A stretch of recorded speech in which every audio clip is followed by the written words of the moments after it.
Oh, aleluia. Louvado seja Deus. Bem, irmãos? Amém. Diz assim a palavra do Senhor.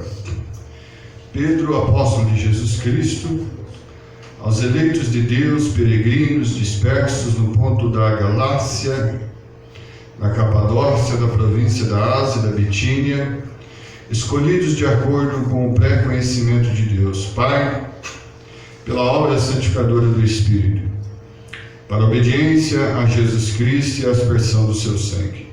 Graça e paz lhe sejam multiplicadas. Louvor a Deus por uma esperança viva. Bendito seja o Deus e Pai do nosso Senhor Jesus Cristo, conforme a sua grande misericórdia. Agora pula para o versículo número 12. A eles foi revelado que estavam ministrando, não para si próprios, mas para vocês, quando falaram das coisas que agora lhes são anunciadas por meio daqueles que pregaram o Evangelho pelo Espírito Santo enviados dos céus, coisas que até os anjos anseiam observar. Tomai assento e dê uma linda salva de palmas à palavra de Deus.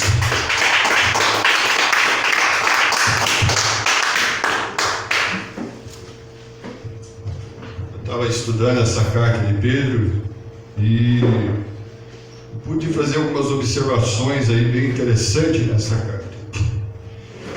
E o tema desse assunto ao qual nós vamos trabalhar essa noite: salvação presente de Deus. Diga comigo: salvação presente de Deus. Irmão, se ela é presente, ela não depende de mérito nosso, sim ou não? É. A Bíblia diz que a salvação é presente de Deus. Aleluia. A Bíblia vai dizer lá na carta do apóstolo São Paulo aos Efésios, capítulo 2, versículo 8, ela diz assim, ó: pela graça sois salvos, isso não vem de vós, é dom de Deus. A palavra graça ali significa favor imerecido. Ninguém merece a salvação, mas é dom. A palavra dom ali vem do grego charisma, significa presente de Deus. Já consideramos no capítulo anterior a introdução dessa epístola. Agora prosseguimos com a sua exposição. De acordo com o modo antigo de se escrever, 1 Pedro começa com a sequência: autor, destinatário e saudação. Então, com certeza, é carta de autoria de próprio Pedro, que leva o seu próprio nome. Pelos 5 capítulos, 108 versículos, escrito ali no ano 60, 63 da era cristã, aproximadamente. Vamos destacar aqui 4 fatos importantes apresentados na introdução. Em primeiro lugar, o remetente da carta. Pedro, apóstolo de Jesus Cristo, capítulo 1 e versículo 1. Na época em que os livros eram escritos em rolos, o nome do remetente e dos destinatários era informado logo no início do documento, para que se soubesse com clareza de onde o texto procedia e a quem era enviado. Pedro se apresenta como apóstolo de Jesus Cristo. Sua autoridade não procede de si mesmo, mas é delegada pelo próprio Filho de Deus. Pedro não tem autoridade de si mesmo a escrever essa carta, mas ele tem uma autoridade delegada. O que é autoridade delegada? Autoridade recebida. E o próprio Cristo Jesus deu autoridade para Pedro escrever essa carta. Simão Kitesmark alerta que um dos apóstolos não transmite as suas próprias ideias sobre a mensagem daquele que o envia. Nenhum apóstolo pode transmitir as suas próprias ideias. Mesmo Pedro sendo um homem douto. O que é uma pessoa indouta? Que não tinha muito conhecimento, muita letra, mas tudo que ele falava por inspiração divina, por revelação divina. E por isso que tudo que está na Bíblia, tanto no Antigo como no Novo Testamento, merece crédito, merece respeito, porque realmente é a palavra de Deus. Você crê que a Bíblia é a palavra de Deus? O que eu acho interessante aqui Pedro fala da parte de Cristo, enviado por Cristo e com a autoridade de Cristo. Preste atenção, diga comigo: Pedro fala da parte de Cristo. Ele é enviado por Cristo. e com a autoridade de Cristo. Com a autoridade. Quer ser um bom missionário, um bom homem de Deus? Você tem que falar da parte de Cristo, não da tua cabeça. Outra coisa, você tem que ser enviado com Cristo. E terceiro, você tem que ter a autoridade de Cristo. Glória a Deus. Segundo Henry Miller, o que vai se ler remonta para além do apóstolo, provindo em última instância do próprio Cristo. Ninguém tem competência para constituir-se apóstolo, e nenhuma igreja ou denominação pode legitimamente constituir alguém apóstolo.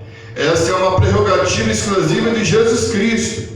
Por isso que esses apóstolos brasileiros hoje em dia aí, que eu não vou mencionar o nome, esses camaradas aí que se diz que são apóstolos, que Deus enviou eles, é mentira, irmão. A Bíblia vai dizer em 1 Coríntios 4 e 9 que Paulo foi o último dos apóstolos.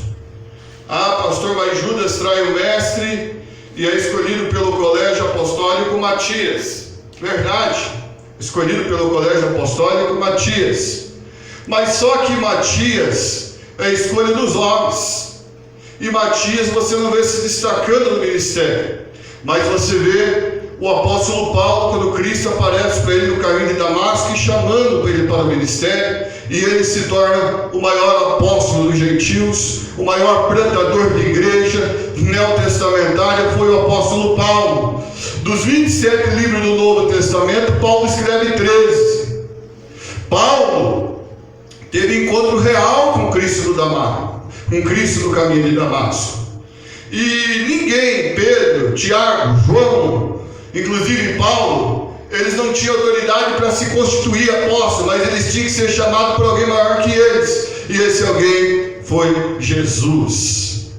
Amém? Amém. Ninguém tem competência para constituir-se apóstolo. Nenhuma igreja ou denominação pode legitimamente constituir alguém apóstolo. Essa é uma prerrogativa exclusiva de Jesus Cristo. Glória a Deus. Olha que interessante. Aleluia. Homer diz acertadamente que a palavra Cristo não é um nome, como entendemos hoje, mas um título que o significa ungido e Messias. Quem sabia isso, irmão? Cristo não é nome. Cristo é uma prerrogativa. A palavra Cristo no grego significa ungido. A palavra Cristo no hebraico significa Mashiach, significa ungido, é a mesma coisa. Pedro é, portanto, um apóstolo do Messias Jesus, o crucificado. Foi exaltado por Deus como Senhor e Messias, em Atos 2 e 36. Em segundo lugar, o destinatário da carta de Pedro, aos eleitos que são forasteiros na dispensação do ponto da Galácia, Capadócia, Ásia e Bitínia. Capítulo 1 e versículo 1 da primeira carta de Pedro. Antes de Pedro nos dizer onde vivem os destinatários da missiva, ele a descreve espiritualmente, social e politicamente. Essa carta é uma epístola geral enviada a várias igrejas da Ásia Menor, aquela parte que Paulo não evangelizou, ou seja, as províncias localizadas no norte, leste, oeste e centro da Ásia Menor. Os cristãos são descritos como eleitos de Deus, mas estão dispersos pelo mundo. São forasteiros. Diga comigo, os cristãos são descritos como eleitos. O que é eleito? Escolhido. Os cristãos são descritos como eleitos de Deus, mas estão dispersos pelo mundo. São forasteiros, vivem como estrangeiros em terra, exilados da eternidade. Por que os cristãos são forasteiros? Primeiramente, meus amados, porque a nossa pátria não é aqui. Aleluia, glória a Deus. Oh, aleluia. Glória a Deus. A nossa pátria não é aqui. A tua cidadania não é daqui. A minha pátria, a tua pátria que aceitou, você que aceitou Jesus, Você que renunciou aos teus pecados, porque aceitar Jesus não é só o pastor fazer apelo. Quem quer aceitar Jesus, vem à frente aqui e faz a oração. Não, quem quer aceitar, que é o melhor dizendo seria o correto assim, quem quer ser aceito por Jesus, quem quer renunciar aos seus pecados. Ser cristão é isso, é renunciar aos pecados. Glória a Deus. Se mentia, não minto mais. Se roubava, não roubo mais. Se eu matava, não mato mais. Se eu adulterava, não vivo mais no adultério. Se eu era um soberbo, arrogante, não vivo mais nessa prática. Eu renunciei os meus pecados. Se eu era idólatra, não sou mais idólatra. Se eu comia carne sufocada, você sabe que isso é uma das coisas que foi dada ali e foi tratado no concílio de Jerusalém pelo pastor Tiago. Não viver em fornicação, amaziado, e não comer carne sufocada, e nem comer o sangue dos animais, ou tomar o sangue dos animais. Alguns comem através do chouriço. Essas três coisas: fornicação, idolatria, não comer carne sufocada, ou melhor dizendo, 4, e nem o sangue dos animais. Por que, pastor? Isso é ser cristão, é renunciar à velha prática de pecado. E quando você faz isso, você constitui-se amigo de Deus e inimigo do mundo. E quando você se constitui amigo de Deus, pode ter certeza que muitos amigos vão te abandonar. Mas tenha certeza, amigos de copa, amigos de estrada, amigos de lá e de cá, vão te abandonar quando você aceitar Jesus de coração. Porque quando você aceita Jesus de coração e não sendo de boca, irmãos, Ele faz morada dentro de você. Mas como o pastor Jorge Andrade que Ele faz morada? Sendo que a Bíblia diz que Ele está à destra do Pai. Mas Ele disse em João 14:23: se alguém me ama, guardará meus mandamentos, viremos para Ele e faremos nele morada. Deus faz morada dentro de mim e de você, quando eu e você guardamos os mandamentos. E Ele atua na santificação progressiva da minha e da tua vida por meio do Espírito Santo.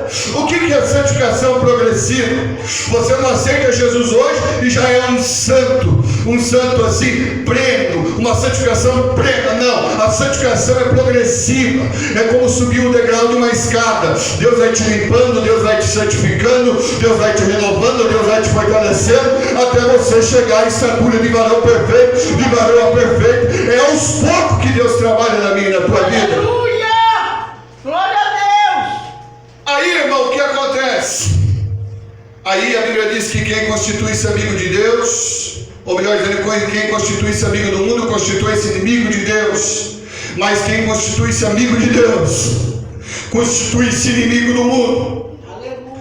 Por isso que quando a gente aceita Jesus, começa a ler os evangelhos, começa a obedecer a palavra, muitas pessoas nos rejeitam, muitas pessoas nos desprezam. Por isso que passamos lutas, privações, dificuldades, tribulações, tudo por isso, porque cremos em Jesus, obedecemos os princípios de Jesus, e aí passamos a ser forasteiros.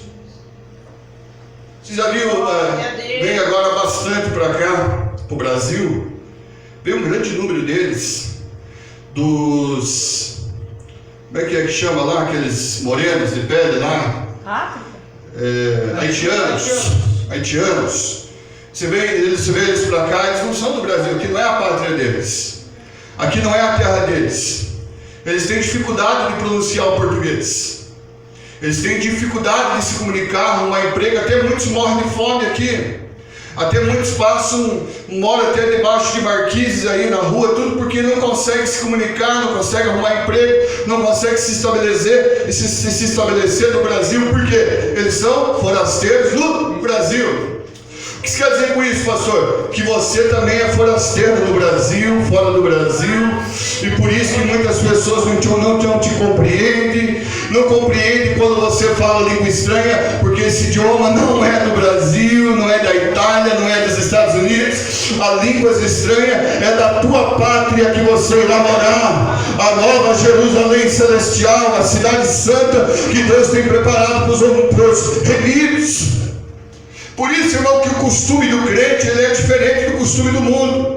O mundo, se alguém te tranca no trânsito, te xinga, você xinga. Se alguém te chama para brigar, você briga. Se alguém chama a pessoa para adulterar, ela vai e adultera, porque essa é a prática do mundo. Esses são os filhos do mundo. Mas você não é filho do mundo, você é forasteiro nessa terra. Aleluia! Glória a Deus! Oh, aleluia! Somos forasteiros, estamos aqui de passagem.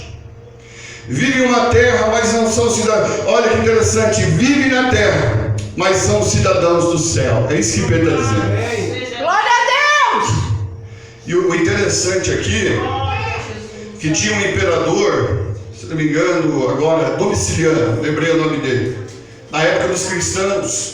E Domiciliano armou uma emboscada. Ele fez com que Roma fosse assediada, pegasse fogo, ele botou a culpa nos cristãos. E aí, por ele botar a culpa nos cristãos, olha o que aconteceu. Começou a grande perseguição contra os cristãos, irmãos. Começaram a matar muitos e muitos cristãos, a decapitar os cristãos. Segundo Flávio Joséfo, diz que chegou a abrir a barriga das grávidas, tirar os fetos e colocar um gato vivo dentro e costurar. Olha o sofrimento do povo judeu. Muitos cristãos eram lançados dentro da arena do Coliseu Romano lá, e eles viravam comida dos leões. Por que, pastor, tudo isso? Momento de perseguição, privações, lutas e dificuldades. Aí Pedro falou: não desanime, irmãos, fique forte, fique corajoso, porque vocês são forasteiros.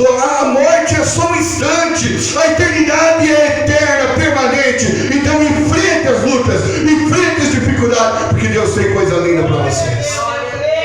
Glória a Deus! Aleluia! Era uma maneira do pastor Pedro, ele era presbítero, junto com outros presbíteros, e também foi chamado por Jesus por 3 vezes: tu me ama, Pedrano, apacenta minhas ovelhas, tu me ama, amo, apacenta minhas ovelhas, tu me ama, Pedrano, apacenta meus cordeirinhos. E ele foi chamado por Jesus como presbítero, mas para pastorear a igreja. Ele era o pastor presidente daquela igreja. E ele, a única palavra de encorajamento para os irmãos, dizendo assim: ó, vocês são forasteiros, vocês estão passando dificuldade, vocês estão passando perseguição aí pelo imperador, mas tem uma palavra para vocês: enfrente tudo isso, porque a recompensa vale a pena para vocês. Aí outra coisa que eu acho interessante que Pedro vai trabalhar aqui nesse texto: espiritualmente são eleitos de Deus. Diga comigo: espiritualmente são eleitos de Deus. São eleitos de Deus. Os cristãos são o povo de Deus, escolhidos na eternidade, separados do mundo, precedendo o ódio do mundo, suportando sofrimento, perseguição, mas ao mesmo tempo proclamando as virtudes de Deus ao mundo. Diga comigo. Diga comigo assim: perseguição, mas ao mesmo tempo proclamando as virtudes de Deus ao mundo. Capítulo 2, versículo 9. Irmão, você é eleito. O que é um eleito, pastor? O eleito é alguém que é escolhido antes de você escolher. Você já foi escolhido. Como assim? Não entendi. Vou te mostrar pela Bíblia. A Bíblia vai dizer em Efésios 1:4 que Deus já nos elegeu antes da fundação do mundo para sermos eleitos. Como assim, pastor? Porque nosso Deus, ele tem vários atributos. Deus é eterno, Deus é onipotente. Como onipotente, ele tem todo o poder nos céus e na terra. Deus é onisciente, como onisciente, ele sabe todas as coisas. Deus é onipresente, como onipresente, ele está em todo lugar ao mesmo tempo. E como Deus onisciente, a Bíblia vai dizer lá em Apocalipse que o Cordeiro foi crucificado antes da fundação do mundo. Deus sabia que Adão e Eva iam pecar, irmãos, e ele já tinha providenciado o sacrifício para a humanidade. Deus sabia que você ia estar nesse domingo aqui escutando essa mensagem. Deus te trouxe aqui, não fui eu que te trouxe. Quem te trouxe aqui foi Deus. Deus tem um número de salvos para salvar através da Assembleia de Deus Pentecostal, através da Assembleia Missão, através da Pentecostal de Jesus Cristo, através da Visão Missionária. Todas as igrejas que existem no mundo, todas as placas denominacionais que existem no mundo são membros do corpo de Cristo Jesus, e cada membro desse corpo terá que apresentar um rebanho diante de Deus, e esse rebanho ele já tem tem escolhido, Ele já tem elegido na sua presciência. Mas tem um porém, Ele nos chamou não para ficar de braços cruzados, para ser membro de banco, não, irmão. Os cristãos são um povo de Deus, escolhidos na eternidade, separados do mundo, precedendo o ódio do mundo e suportando o sofrimento e perseguição, mas ao mesmo tempo proclamando as virtudes de Deus ao mundo. Essa é a minha missão, esta é a tua missão, proclamar as virtudes de Deus ao mundo. Glória a Deus, aleluia, Jesus. Pastor, mas que virtude? Proclame que Jesus salva. Proclame que Jesus cura. Proclame que Jesus, Ele ressuscita mortos, Ele expulsa demônios. Ei, não importa a legião de demônios, não importa o centro de umbanda, não importa quem seja o pai de santo, o principado da potestade, nosso Deus é todo poderoso. Ele manda nos céus e na terra. Jesus disse: todo poder me foi dado nos céus e na terra. Eu triunfei sobre todo principado e toda potestade. Eu domino tudo, eu tenho controle de tudo. Eu sou o Senhor. Olha que interessante, é essas virtudes que você tem que proclamar. Aleluia. Irmãos, nós não podemos ser luz no meio de luz.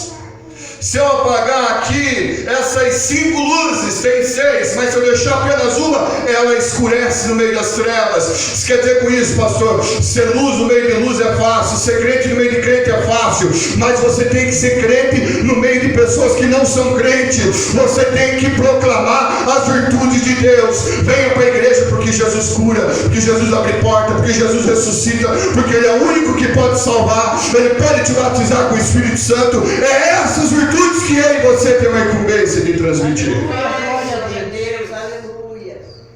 Glórias a Deus. Louvado seja o nome do Senhor. Bendito seja o teu nome. Olha que interessante. Falando mais sobre forasteiros ainda. Socialmente forasteiros no mundo. Os cristãos são moradores estrangeiros nesse mundo. Base bíblica, Hebreus 11:13.